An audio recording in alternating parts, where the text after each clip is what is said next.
Bienvenue dans l'épisode pilote de Podcast, le podcast de la WebBD, présenté par Dia et Jackpot. Nous sommes deux autrices de webcomics. Alors moi je m'appelle donc Jackpot, je réalise le webcomic Joe en binôme avec Soyuz, que je salue, depuis juillet 2013 maintenant. Et moi c'est Lia, et je suis également autrice de webcomics, et le mien s'appelle Funks and Frights, et il est publié depuis octobre 2017. Donc on a décidé avec Jackpot de lancer ce podcast parce qu'on a constaté qu'il y avait un cruel manque de ressources francophones sur le sujet du webcomic. On en trouve plein en anglais, et notamment on s'est inspiré du podcast Speech Bubbles qui est présenté par ByteGhost, NJ et Jeff. On vous mettra tous les liens dans la description pour aller consulter leur super travail. Tout à fait. Et donc ce podcast aspire plus ou moins à être la version francophone de Speech Bubbles. Voilà.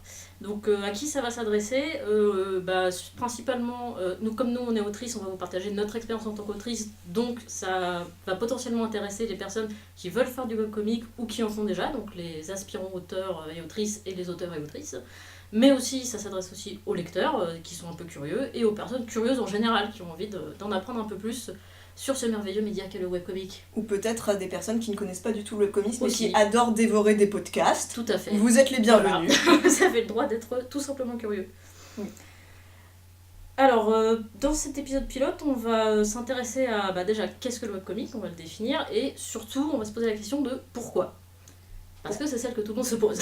Pourquoi choisir le webcomic en particulier, Voilà. alors qu'il y a d'autres alternatives pour faire de la BD ou raconter des histoires. C'est ça. Pourquoi cette forme de BD en particulier voilà.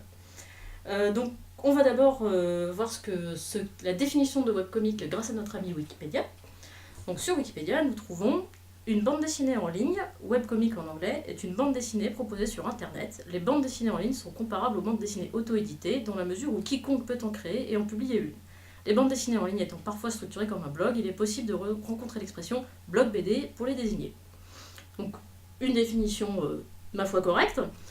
Après, je vois que Wikipédia cite d'emblée les blogs BD. Alors moi, je tenais juste à signaler qu'à mon sens, le blog BD, c'est une sous-catégorie de webcomic. En fait, le webcomic, pour moi, c'est plus large que le blog BD en particulier.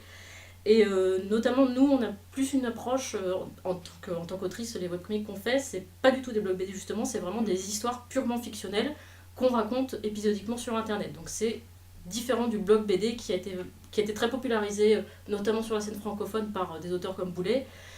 Mais nous, on ne fait pas exactement ça. Oui, d'autant plus que si on veut prendre une définition plus large de webcomic, ça prend en compte des choses qui sont à la limite de ce que la BD peut offrir, avec notamment l'inclusion de GIF, voire des épisodes qui peuvent être réalisés, qui peuvent être animés, des vidéos Qui peuvent être interactifs, Il y a beaucoup de choses, bien plus que de la simple BD traditionnelle à laquelle on a tendance à penser, et ça fait que des fois les webcomics, ça sort de ses propres définitions. Exactement. C'est un gros terrain expérimental. Et au tout départ, donc pour vous faire un minuscule topo de l'histoire. On peut se demander quand est-ce que c'est apparu exactement.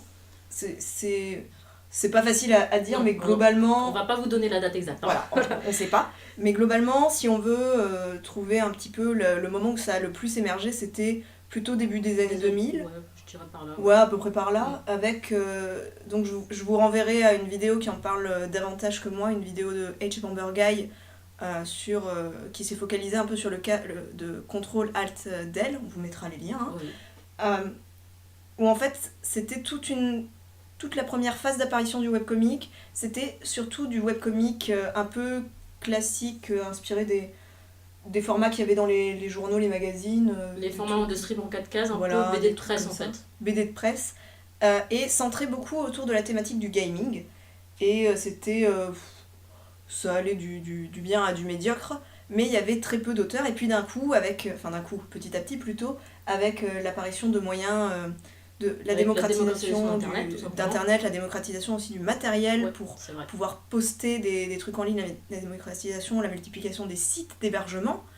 Il y a énormément de personnes, de tout horizon, de tout âge aussi, qui ont pu avoir accès à ces outils pour faire du webcomic aussi. Et il y a eu une explosion de thèmes, de profils, d'expérimentation aussi qui sont arrivés. Et du coup, le webcomic c'est devenu... le Big Bang du webcomic. Le Big Bang du webcomic. C'est devenu de galaxie. L'explosion cambrienne du webcomic. Avec énormément de choses, un gros terrain expérimental. Enfin, c'est une scène indépendante qui est gigantesque. Voilà, tout simplement, il y a des milliards de webcomics, enfin peut-être pas des milliards, mais il y en a vraiment beaucoup sur internet. Oui. Et, au moins des milliers. Au moins, oui. Au moins. Et surtout, c'est une scène qui est internationale. C'est-à-dire qu'un webcomic, même si vous le faites, si vous êtes français que vous faites un webcomic, si vous avez la chance de pouvoir le faire en anglais, vous pouvez toucher un public dans le monde entier. Ou si vous faites un webcomic muet. Aussi. Voilà, tout à fait. Dans ce podcast va être structuré, on va essayer de le structurer un petit peu toujours de la même façon, c'est-à-dire qu'on va commencer par vous raconter individuellement, chacune à notre tour, notre expérience par rapport au thème de l'épisode. Ensuite, on fera un petit débrief général où on discutera un petit peu pour mettre en évidence les points importants du thème. Et des choses qu'on n'aurait pas abordées dans nos expériences personnelles, mais qu'on sait que d'autres auteurs, autrices ont vécu. C'est ça, voilà. Enfin voilà, de manière plus générale on va dire ce qu'on a à dire. Et pour terminer, on vous recommandera à chaque épisode un ou plusieurs webcomics à lire qui nous auront plu pour diverses raisons que nous vous expliquerons. Et parce que c'est sain de lire du webcomic. Tout à fait, lisez du webcomic. Vous serez en bonne santé, vos dents resteront bien en place. Vous aurez le poil brillant. Et surtout, ça nous fera des lecteurs et on fera pas des webcomics dans le vide. Alors, à tout seigneur, tout honneur, je vais commencer pour vous raconter mon expérience, surtout pourquoi j'ai commencé à faire un webcomic. Alors moi je vais vous parler d'un temps que les moins de 20 ans ne peuvent pas connaître, car j'ai un certain âge. Et donc quand j'ai commencé à faire de la bande dessinée tout simplement, j'avais pas internet. Voilà, je savais même pas que ça existait les webcomics, donc j'ai tout simplement commencé dans le fanzina. À l'époque, j'étais au lycée, c'était il y a bien longtemps. C'était le fanzina, c'était vraiment du cheap. À l'époque, on faisait ça à la photocopieuse, à la graphe, c'était petit budget. Oui, parce que maintenant les fanzines ça existe toujours, mais ça évoque plus tout à fait la même chose. Mais on en parlera peut-être dans un prochain épisode. Moi j'ai connu cette époque-là où on n'avait vraiment pas d'autre moyen d'atteindre un public que de se déplacer en salon avec nos fanzines sous le bras. C'était le seul moyen qu'on avait de s'auto-diffuser tout simplement. Quelle angoisse. Mais c'était une époque différente en fait. Oui. Et l'inconvénient de ça, c'était qu'une fois que vous aviez vendu votre fanzine, si vous arriviez à le vendre, la personne à qui vous l'aviez vendu, elle pouvait aussi bien en faire du papier toilette ou ne jamais la lire et vous en sauriez jamais rien. Donc au niveau du retour sur ce qu'on a créé, c'est pas comme aujourd'hui, on a des commentaires, etc. Ça n'a rien à voir. Donc ça avait quand même ses limites, mais c'est comme ça que j'ai commencé. Et c'est aussi à cette époque-là où j'ai eu internet tout simplement. Donc je me suis inscrite sur des sites communautaires, notamment DeviantArt, où j'ai commencé à poster directement ce que je faisais. Et donc là, c'était la révolution parce que tout d'un coup, on poste un dessin et on a des commentaires, on a un retour immédiat, quoi. Et ça, c'est cool. Ça, c'est fou. Quand on découvre ça en tant qu'artiste, c'est quand même un peu bluffant. Et donc de fil en aiguille, moi j'ai commencé à me construire une audience en ligne parce que je suis restée, DeviantArt, j'ai commencé il y a 12 ans je crois, donc il y a des gens qui me suivent depuis cette époque et que je remercie chaleureusement d'ailleurs, donc j'ai réussi à me construire un petit public. Et le fanzina, bon pour d'autres raisons, j'ai un petit peu lâché. Et donc c'était quand ? C'était vers 2012. Où en fait j'avais beau produire et poster sur internet, j'avais un gros problème d'identité en tant qu'artiste. C'est-à-dire que j'avais un gros syndrome de la page blanche, d'inspiration, d'autocensure, je savais pas vraiment quoi dessiner en fait, tout simplement. Et je sentais bien que c'était un problème en fait, que j'étais pas totalement épanouie dans ce que je faisais. Et autour de moi, les artistes que j'ai commencé à fréquenter, je me suis fait des amis sur des forums, etc. D'autres amis artistes, ils avaient beaucoup développé leur propre personnage, qu'on appelait les OC, les original characters. On les appelle toujours comme ça. On les appelle toujours comme ça, c'est vrai. Et notamment, Soyuz, que j'ai rencontré à l'époque sur un forum, elle a lancé son propre webcomic qui s'appelait The Cockroach Inc., que je vous recommande d'ailleurs. Donc, la compagnie des cafards. Qu'elle a commencé donc en 2008. Je crois que c'est vraiment le premier webcomic que j'ai lu, en fait, que j'ai découvert. Et du coup, quand donc je disais vers 2012, finalement, je me suis enfin rendu compte que j'avais une idée d'histoire et de Alléluia. personnages, voilà, que j'avais envie de développer. Pour moi, c'était évident que j'en ferais un webcomic. Je me suis même pas posé la question est-ce que je fais un fanzine, est-ce que je fais une BD papier. C'était le webcomic, c'était évident. C'est même pas que j'en lisais beaucoup, hein, comme je vous disais, je crois que j'ai lu Cockroach et encore, quoi. C'était le moyen le plus simple pour moi de diffuser cette histoire. Si je me mettais à la faire, j'allais pas m'enfermer pendant des mois à créer une bande dessinée sans pouvoir rien poster sur internet pour garder le secret et arriver avec une bande dessinée physique que personne n'achèterait littéralement. Ouais, donc vous voyez pas, mais j'opine vigoureusement Voilà. du chef à ses paroles. Donc voilà, c'était l'évidence, c'était la simplicité, c'était le moyen le plus simple de s'auto-diffuser, parce que contrairement au fanzine, il n'y a aucune ressource financière nécessaire, parce que le fanzine, il faut quand même bien payer les impressions, même si c'est des photocopies. Il n'y a pas besoin de se déplacer physiquement en salon, parce qu'à mon âge, ça commence à bien faire. Et comme ce que je disais, c'est que on peut toucher un public international, c'est-à-dire que le fanzine, vous le vendez à 3 personnes dans une convention, vous le vendrez pas, alors que le webcomic, vous le mettez en ligne, il y a des gens de l'autre bout du monde qui peuvent le lire en fait, si vous pouvez le mettre en anglais. Donc voilà, pour moi c'était évident. Et donc je me suis lancée dedans comme ça, sans avoir la moindre idée d'où je mettais les pieds. J'avais vraiment, avec Soyuz, on avait juste une idée, un personnage, et puis on savait pas du tout où on allait, on s'est lancé vraiment comme ça. Une idée, c'est ce qui suffit pour commencer un webcomic. Exactement. La preuve, 6 ans plus tard, nous sommes toujours là. Et ça a été une énorme révélation artistique personnelle pour moi, parce que du coup, tout d'un coup, je savais pourquoi je dessinais. En fait, à partir du moment où on sait, le dessin c'est un moyen qui va s'exprimer au service d'une fin, et à partir du moment où on a trouvé la fin, on se pose moins de questions sur le moyen en fait. Plutôt tout prend sens. Donc tout est plus. Enfin, voilà, c'était la révélation pour moi. Agencement cosmique. Exactement. Alignement des étoiles. Voilà. Et par ailleurs, je précise aussi que professionnellement, j'étais installée dans l'animation, donc j'avais aucun besoin de. Enfin, j'ai pas non plus envisagé d'aller démarcher un éditeur pour rentrer dans le chemin de la bande dessinée classique.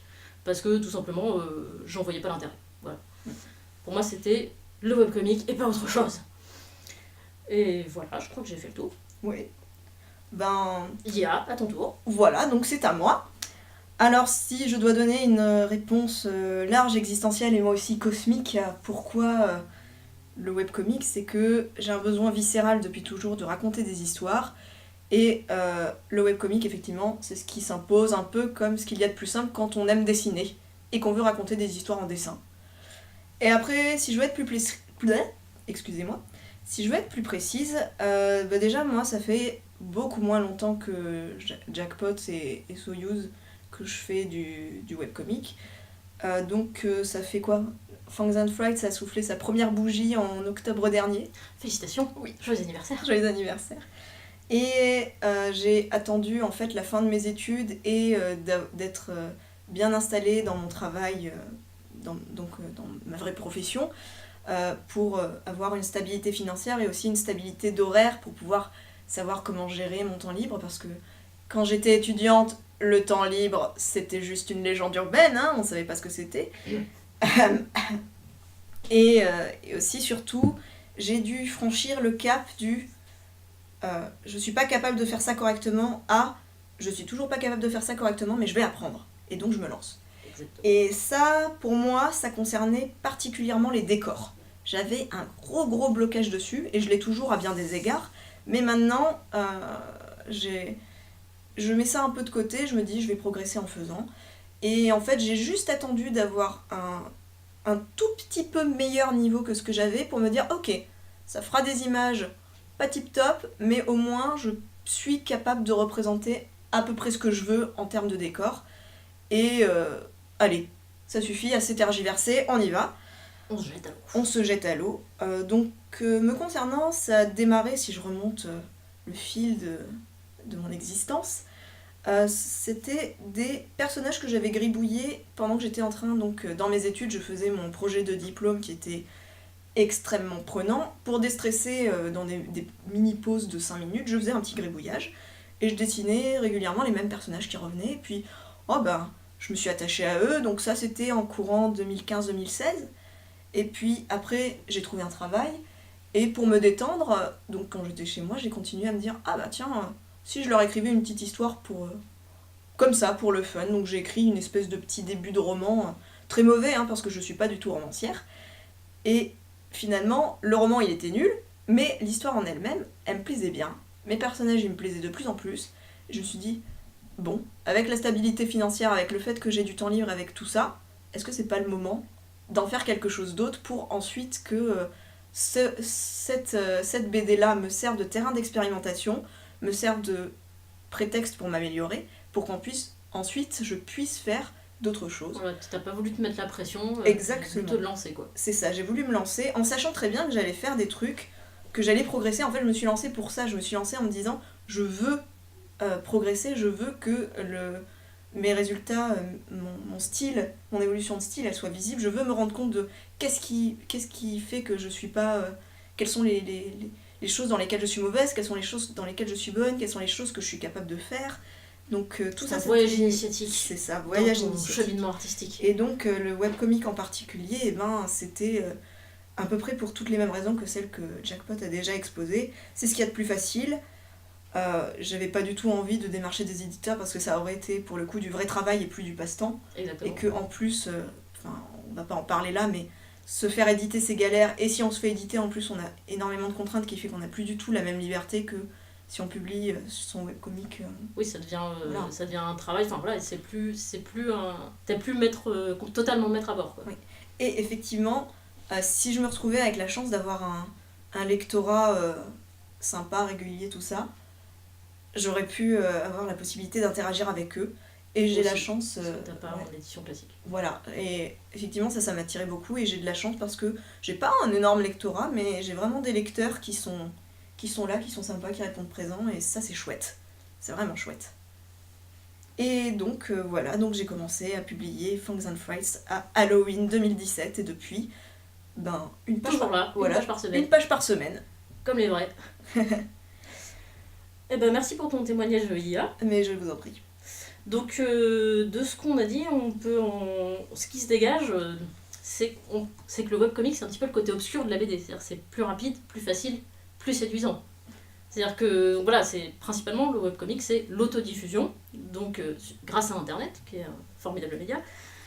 Donc n'importe qui peut le faire, c'est-à-dire que si vous vous levez le matin, vous voulez faire un webcomic, dans la journée vous pouvez avoir posté votre première page sur Internet et ça y est, vous faites un webcomic. Ah oui, c'est tellement facile maintenant de poster des pages, tu choisis n'importe quelle plateforme. Bon, Tumblr c'est un peu en train de mourir, mais par exemple Tumblr tu te crées en 2 clics, c'est bon, t'as créé ton Tumblr, c'est pareil pour plein d'autres blogs, et tu postes tes pages.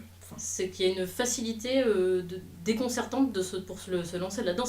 Enfin, après ça dépend quand vous envisagez la chose, mais vous pouvez vraiment vous lancer du jour au lendemain. Il n'y a pas besoin contrairement à la bande dessinée classique, il n'y a pas besoin d'aller voir un éditeur, d'essayer de convaincre quelqu'un que votre projet il est tellement bien qu'il va vendre des tractopelles d'albums, parce qu'il n'y a aussi pas de contrainte de vente dans le webcomic. Enfin, vous n'êtes pas obligé d'essayer de le... Beaucoup de webcomics s'éditent en papier, mais c'est pas une obligation. Et c'est souvent une étape qui vient bien après avoir eu du succès aussi, donc ça concerne vraiment pas tous les webcomics. La plupart des webcomics, ce qui est important, c'est qu'ils sont publiés sur Internet, en ligne, au fur et à mesure, et que c'est comme ça que les gens les consomment, gratuitement.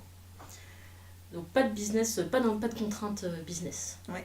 Et aussi, l'autre grosse spécificité du webcomic, c'est ce que j'évoquais un petit peu tout à l'heure, c'est la possibilité de créer avec des médias qui sont à la limite d'autres médias, de créer aussi des formats de planches qu'on ne peut pas explorer, des formats de cases, d'utiliser la technologie à son maximum pour créer... On est plus limité par le format, par exemple l'album 46 pages, couverture cartonnée, qui est le format classique de la bande dessinée franco-belge, où même si le manga est quand même beaucoup plus libre au niveau graphique, il y a quand même un format de page que vous devez respecter à un moment donné, alors que le webcomic, vous pouvez décider de faire n'importe quoi en fait. Ouais. Et toi, par exemple, pour Jo, vous avez un format un peu particulier pour vos épisodes, vous avez des cases horizontales. Ouais. Et c'est vachement pratique pour scroller en fait. Oui, c'est ça, c'est que nous, on a défiler les pages. Notre format, c'est une colonne de cases parce que il y a quand même une spécificité au niveau de la lecture sur écran qui fait que on va souvent, les gens sur écran vont scroller, donc il y a une lecture qui se fait en sens vertical, et donc nous on a choisi de prendre un format qui prend en compte ce défilement vertical de l'écran dans notre narration même. Donc on n'a pas du tout un format en planche défini, on a juste une colonne de cases, et puis c'est super parce que si on a besoin de 10 cases pour raconter ce qu'on veut, on peut mettre 10 cases, si on a besoin de 20 cases, on peut mettre 20 cases, on n'a aucune contrainte à ce niveau-là. Vous avez déjà osé faire une seule case ? Pas encore. Défi. Je le note. Le plus court qu'on a fait, c'est 6 cases. Sinon, tu fais Ouais. un truc de troll, tu mets une case, rien du tout, Ah et ouais, une case à la fin. ouais. Oui. Mais pourquoi pas? Mais oui, Parce que mais pourquoi pas? Voilà, mais c'est on ça le peut, l'intérêt. on le peut, c'est possible. Puisqu'on C'est peut. pas très sympa pour le lecteur en Non. l'occurrence, mais c'est possible. Voilà, et notamment dans ce côté expérimentation visuelle, et on peut faire vraiment des choses qu'on ne peut pas faire pour le coup avec du papier et de la BD classique. Il y a un webcomic qui s'appelle Falena, qui a été fait par Marietta Arred, qui a été développé sur des applications pour tablettes et Alors, smartphones. si j'ai bien compris, même le webcomic et Oui, c'est l'application ça, le en fait. webcomic, il faut télécharger une application, et là pour le coup c'est un format qui est horizontal, qui est en scrolling, quand on scrolle, ça fait défiler l'image dans le sens horizontal, et il y a des effets de On parallaxe. fait slider en fait. Voilà, c'est ça, qui vont créer, enfin tout le visuel se construit en fonction du défilement de l'écran à la souris, quoi. Quel travail. C'est un travail de fou, mais c'est une expérience visuelle qui est vraiment propre au format webcomic. Et moi j'ai un autre webcomic à citer aussi, un webcomic qui pour le coup a pas un format fixe, mais un chapitre de temps en temps, donc la personne qui fait le webcomic, les 3/4 du temps c'est des pages très classiques, elle pourrait les imprimer pour en faire une BD traditionnelle normale, mais un chapitre de temps en temps, c'est une animation. Et donc tu dois aller sur YouTube pour avoir ton Ah, chapitre. c'est trop bien ça. Ouais, c'est Ouais. assez cool. En plus, c'est trop beau. Donc le webcomic, pareil, on vous mettra tous les liens, je l'ai déjà dit, mais le webcomic c'est Living When Dead et l'autrice c'est Kool Aid Girl. Comme la boisson Kool Aid. Ah oui, non, Ouais, je sais pas pourquoi elle a choisi ce pseudo. Parce que je sais pourquoi j'ai choisi Jackpot. Ah, moi je sais pourquoi j'ai choisi Yeeha. C'est parce que c'est le cri d'un cow-boy enthousiaste. Trop bien. Mais oui. Eh bien, j'aurais appris quelque chose pendant l'enregistrement de cet épisode. Et ouais, moi ça me fait penser à un webcomic qui malheureusement s'est arrêté, mais qui s'appelle Black Brick Road of Oz. La route, c'est en référence à Ah oui. la route du magicien d'Oz. En fait, Donc là, c'est une adaptation du magicien d'Oz. Enfin, c'est une version revisitée du magicien d'Oz. Et il y avait, pareil, la plupart des cases, des planches, enfin des épisodes c'était des planches standards. Mais de temps en temps, il y avait carrément un épisode, c'était un jeu vidéo interactif. C'est-à-dire c'était du pixel art, une énorme map, il fallait aller chercher des indices, etc. pour passer à l'épisode suivant. Ça a l'air génial. Il y a vraiment des possibilités, mais infinies, au niveau visuel, narratif, etc. Parce que c'est surtout ce qui est intéressant, c'est d'accorder sa narration à la technique qu'on emploie, en fait. Ouais. Après, c'est comme le webcomic aussi, l'une des particularités, c'est qu'on fait ça un peu tellement comme on veut qu'on peut le faire pour son propre plaisir. C'est un peu optionnel que ce soit en lien, le fond et la forme soient en lien, mais c'est vrai que si on arrive à le faire, c'est d'autant plus enthousiasmant. Voilà, et du coup, tu mentionnes un webcomic qui s'est arrêté. Et oui, voilà, donc, parce que ça c'est une autre particularité du webcomic, contrairement à la bande dessinée classique, c'est que la plupart du temps, elle est créée en direct, c'est-à-dire qu'elle est diffusée, l'auteur est en train de la faire quand il la poste. On peut avoir un peu d'avance, on peut avoir planifié plus ou moins ses chapitres, etc. Mais en général, le game, entre guillemets, c'est de faire ses planches au fur et à mesure et de les poster au fur et à mesure. Ce qui fait qu'en tant que lecteur, on est soumis au bon vouloir de l'auteur, à la motivation de l'auteur. Si, pour quelque raison que ce soit, l'auteur du jour au lendemain ne peut plus faire son webcomic, on ne connaîtra jamais la fin de l'histoire. Donc Black Brick Road of Oz, malheureusement, fait partie de cela. Quand on est auteur, c'est vachement bien parce que ça veut dire que si on en est capable, on se met pas la pression et on fait vraiment à son rythme, et voir si on arrive à un point où on se dit non, en fait, le truc sur lequel je travaille depuis toutes ces années, j'ai plus envie d'aller jusqu'au bout, on peut arrêter. Voilà. Par contre, c'est vrai que du côté lecteur, ça peut être très très frustrant. Voilà. Et du coup, ça implique aussi, autant pour les lecteurs que pour les auteurs et autrices, c'est comment on gère de lire ou de produire un contenu qui est censé être épisodique ou un contenu qui est censé être lu en un seul coup. Oui. Ouais, c'est que narrativement, c'est vrai que le webcomic, traditionnellement, c'est posté généralement planche par planche. C'est-à-dire qu'un webcomic, il y a une ou deux fois par semaine, l'auteur poste une planche. Donc du coup, quand on est habitué à la lecture d'une BD classique, on s'assoit dans son fauteuil et on lit sa BD de A à Z, ça n'a plus rien à voir en tant qu'expérience de lecture. Donc c'est vrai qu'au niveau de l'écriture et de la narration, il faut arriver à générer, à accrocher suffisamment le lecteur pour qu'il ait envie de revenir et de lire ses planches toutes les semaines. Alors après, il y a certains lecteurs qui vont tout simplement attendre, 6 mois et puis venir tout lire. C'est mon cas, je suis une terrible lectrice de webcomic, j'attends 6 mois voire 1 an quand j'aime bien un webcomic qui est plein de planches à lire et ensuite je les lis. C'est ça. Moi c'est un peu l'inverse, c'est qu'il y a certains je lis très peu de webcomics, mais ceux que je lis, je les aime tellement qu'il y a une planche tous les 6 mois, je me jette dessus comme la misère sur le monde, et je fais vraiment qu'il y a une planche. Et elle a tellement faim. Mais je pense aussi qu'avec les sites communautaires comme Tapas ou Webtoon, les gens, en fait, comme il y a énormément de webcomics, je pense que les gens vont plus, maintenant l'habitude de lecture, ça va être de s'abonner à beaucoup de webcomics et de lire comme ça plusieurs webcomics en même temps en fait. Quand je vois, il y a des profils de lecteurs qui ont 3000 webcomics dans leur librairie, mais je dis, mais comment ils font? C'est pas possible. Et en même temps, c'est un peu pareil avec Netflix et les séries, tu vois. C'est aussi une habitude de consommation de contenu fictionnel qui commence un peu à se... Voilà. Alors, moi, personnellement, j'ai tendance à jeter un petit coup d'œil sur Tapastic, sur Tapas, à des webcomics qui ont l'air de m'intéresser. D'abord, je regarde évidemment un peu le dessin et le thème. Et après, si je vois que ça a l'air de me botter, je le rajoute dans ma librairie pour le lire plus tard. Ah oui. Moi, je ne rajoute... Enfin, moi, si je fais ça, je sais que je vais oublier de lire. Le plus tard, c'est j'aurai jamais le temps. Ah, on est terrible. Non, ne prenez pas exemple sur nous, lisez plein de webcomics. Venez lire toutes les semaines. Mais en même temps, on n'a pas le temps parce qu'on fait les nôtres. Mais voilà, exactement. Parce qu'il y a à produire et il y a à consommer. Oui. Ouais. Enfin, ceci dit, j'en lis beaucoup plus depuis quelques mois que... au moment où je me suis lancée dans mon webcomic, ça m'a donné envie de m'y intéresser de beaucoup plus près. C'est vrai. Ouais. Et Tapas, c'est vrai que c'est bien pour ça. Il est bien pensé ce site, je trouve. Et c'est vrai qu'en tant qu'autrice, c'est un défi. Faire un webcomic, c'est un sacré défi. Parce qu'il faut quand même arriver à gérer la pression de produire son histoire au fur et à mesure. Il faut avoir de l'endurance. Avoir beaucoup d'endurance. Il faut arriver parce que l'idée, c'est vraiment de produire... produire rien qu'une planche par semaine, c'est déjà un rythme professionnel. Quasiment. À la fois produire beaucoup, mais surtout produire sur le long terme. Voilà, c'est ça. Des webcomics courts, il y en a, il y en a des tout petits où les gens les publient après l'avoir déjà fini parce que ça fait 20 ou 50 planches. Mais la majorité, la plupart du temps, les webcomics, c'est... des grandes aventures sur plusieurs années. Oui, c'est ça. On sait de quoi on parle. Mais c'est vrai que, il y a un côté, c'est un défi qui est très stimulant, qui est très instructif, on apprend beaucoup de choses. Ça peut être frustrant parce que, comme toi, quand par exemple tu as écrit ton histoire et que tu aimerais bien arriver à tel endroit de l'histoire, mais tu dois faire d'abord tout ce qu'il y a avant, ça peut être un peu frustrant. Oui. On est tout le temps en train de se dire « j'ai hâte de faire ce passage, mais d'abord il faut que je fasse tout ça ». Mais moi je n'ai pas ce problème. parce que moi, avec Soyuz, on a une approche qui est beaucoup plus au fur et à mesure. En fait, on a vraiment construit notre histoire comme ça, un peu à la volée. Enfin, ça s'est structuré de plus en plus avec le temps. Mais en straight ahead. Straight ahead, voilà, exactement. Ça, c'est un terme technique. En termes techniques d'animation, où on dessine sans avoir d'image clé entre... Enfin bref, c'est pas grave. On spontanément, voilà, c'est ça. Dans la spontanéité. Sans plan au préalable. Voilà, c'est ça. Oui. Et donc du coup, j'ai moins le problème de la frustration. Mais par contre, il faut tenir la motivation sur le long terme, quoi. Il faut être vraiment, faut avoir envie de créer cette histoire, quoi. Et il faut savoir se ménager des pauses aussi. Parce que tenir sur le long terme, ça implique qu'il y a des moments où il faut faire autre chose. Se reposer un peu, prendre du temps pour soi, vivre d'autres expériences, réfléchir. Le burn-out vous guette. Ah ouais, non.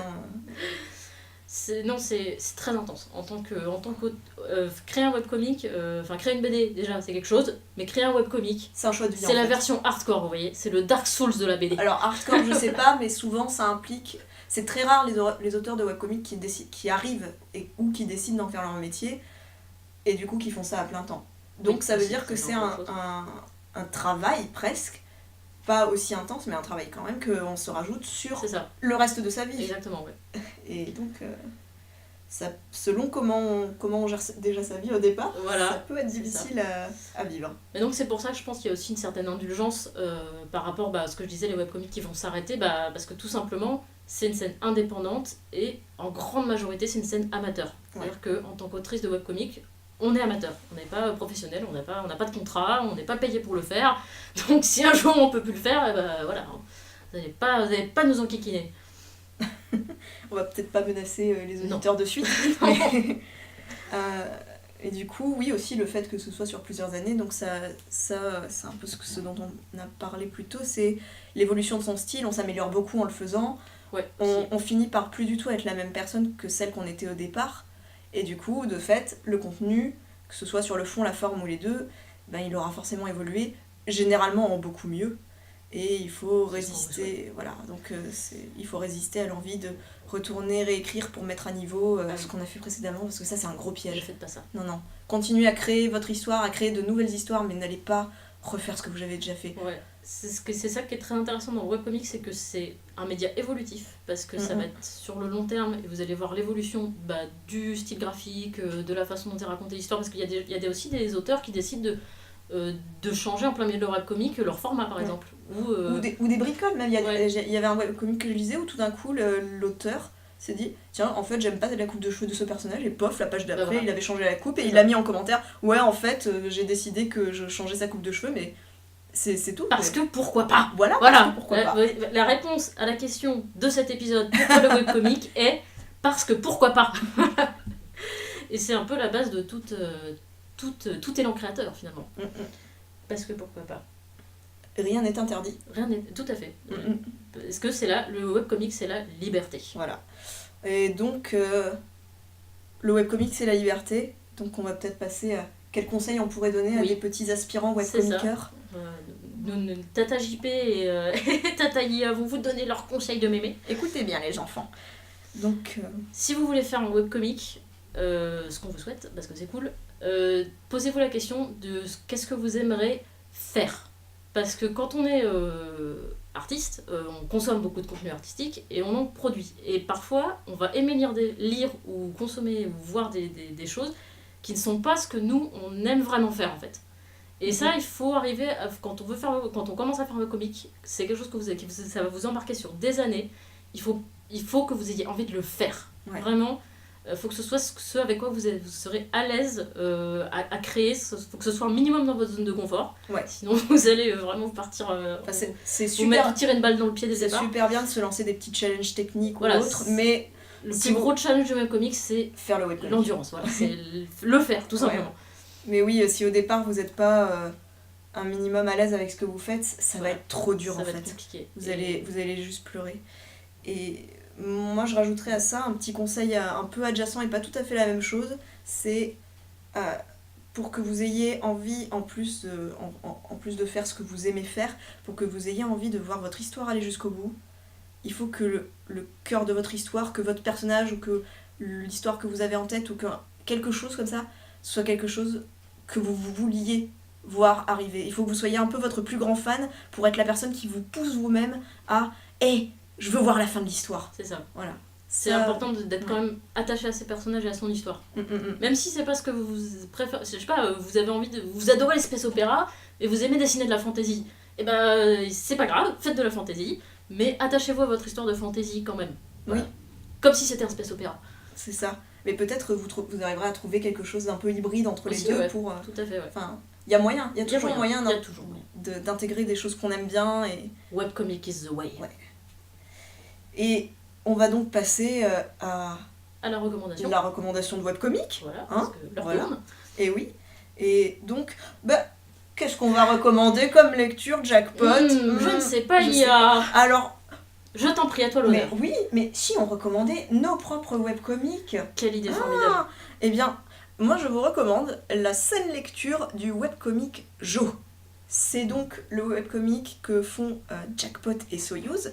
Et c'est l'histoire d'une cowgirl qui est dans son ranch, elle est peinarde, elle a ses vaches, elle veut qu'on lui foute la paix, mais on lui fout pas la paix. Elle a des voisins... Plot twist. Ouais, plot twist.